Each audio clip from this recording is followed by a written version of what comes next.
करमवीर जी, राधा चंडीगढ़। वल्लभ श्री हरिवंश। श्री हरिवंश महाराज जी।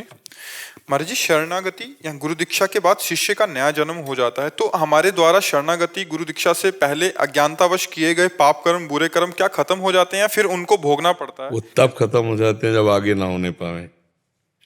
अब लो नशानी अपना नशई हो। तो भगवान कह रहे सन्मुख होए जीव मोई जब ही जन्म कोटि अघनाश हो तभी।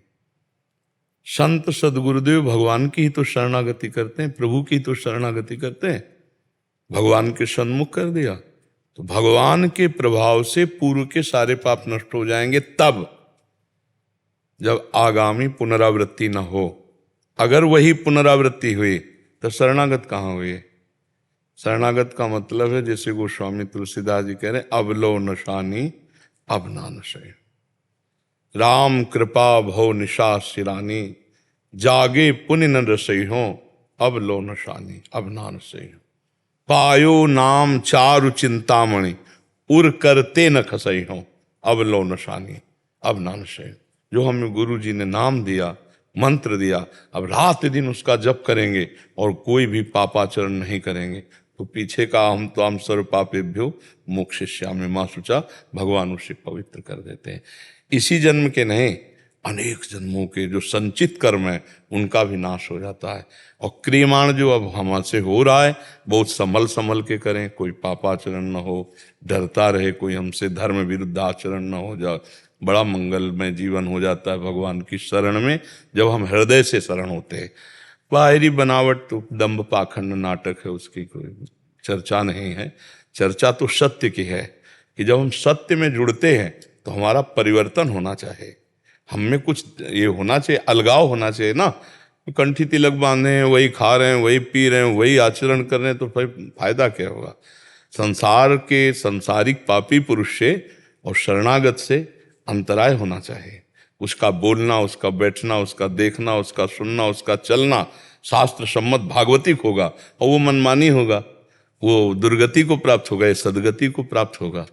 तो इसलिए बहुत सावधानी से अब लो नशानी अब ना नशई हो, तो पूर्व के पाप अहम तो हम सर्व पापेभ्यो मोक्षयिष्यामि मां शुचा, सब पापों से तुम्हें मैं बचा। और उन्हीं का बल है।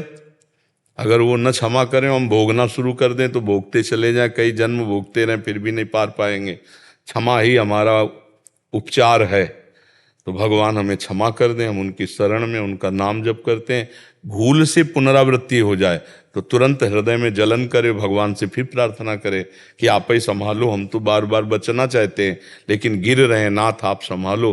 भगवान से एकांत में प्रार्थना करना चाहिए। वो सर्वंतर्यामी सर्वज्ञ सर्वत्र विराजमान प्रभु प्रार्थना सुन लेंगे तो हमको काम क्रोध आदि दोषों से बचा लेंगे।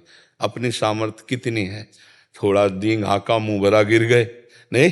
हाँ, तो इसलिए भगवत शरणागति, भगवान का आश्रय, यही सबसे बड़ा बल है। और वही सब बात बना देंगे, पक्का बनाना ना होता तो घसीटे काहे को। देखो, किसी आदमी ने जब निमंत्रण दिया और बैठाला और पत्तल डाल दिया, थोड़ा विलंब हो रहा है तो ऐसा मत सोचो कि केवल पत्तल ही पड़ा रहेगा, हलवा पूड़ी भी आएगी। ऐसे ही हम संसार में भूले हुए थे, हमको घसीटा अपनी तरफ सत्संग के द्वारा, अपनी शरण में लिया तो ये दोना पत्तल बिछा दिए, तो अब आनंद भी देंगे ना, भगवद आनंद भी देंगे। हम धैर्य धारण करें, गलत आचरणों में ना जाएं। भगवान के दासों का जो रहनी है वैसे हम रहें, मनमानी आचरण ना करें। तो जहाँ साधक मनमानी आचरण करता है भ्रष्ट हो जाता है। भगवान से विमुख पहले भी था, सम्मुख होने की हवा आई कृपा की, फिर विमुख हो गया। अगर हम विमुख होने का आचरण न करें तो भगवान हमको कभी त्याग नहीं सकते। भगवान का स्वभाव नहीं, एक बार जिसे स्वीकार कर लिया उसका मंगल कर दिया।